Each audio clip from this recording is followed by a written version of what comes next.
ఏది అయినా ట్రై చెయ్యి ఆచి చికెన్ మసాలా. ఆచి చికెన్ మసాలా రెడీ చేసుకోవడానికి ఇట్లా టౌన్కి వస్తాం సార్. ఇక్కడికి చింతపల్లికి వస్తుండగా మేము కొంచెం మిట్ట నుంచి దిగాం సార్. ఆ మిట్ట దిగాము ఘాటు. ఆ ఘాటు దిగుతున్నప్పుడు మా మీద సడన్ గా కారు గ్లాస్ మీద కొడుకులు లేసారు సార్. దానివల్ల మాకు కారు గ్లాస్ కనిపించడం పోతూ సారు బ్యాలెన్స్ తప్పి వేరే చెట్లలో కొట్టేశారు కారు.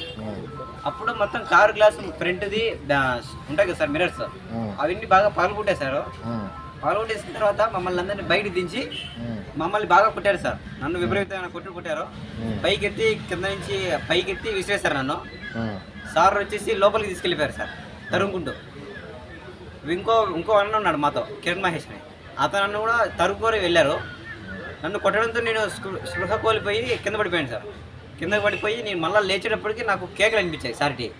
సార్ అల్లుపుడి విడిపడంతో నేను లేచాను. అప్పటికే బైక్లు వేసుకొని మాస్కులు వేసుకొని ఫుల్గా ఉన్నారు, ఫుల్ మాస్క్స్. వాళ్ళ ఫేస్లు గుర్తుపట్టలేడంతో వాళ్ళు కనుక్కోలేకపోయాను సార్ వాళ్ళు ఎవరు, ఇక్కడ వాళ్ళ బయట వాళ్ళు అనేది. ఫుల్ మాస్కులు వేసుకొని మంచి స్పోర్ట్స్ బైక్లు వేసుకొని వెళ్ళిపోయారు సార్.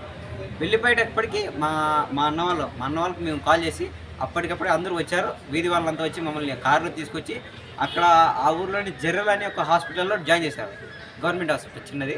అక్కడ ట్రీట్మెంట్ కాకపోవడం, సాల్వ్ కాకపోవడం మమ్మల్ని ఇక్కడికి తీసుకొచ్చారు. ప్రస్తుతానికి ఇక్కడ ట్రీట్మెంట్ జరుగుతుంది సార్.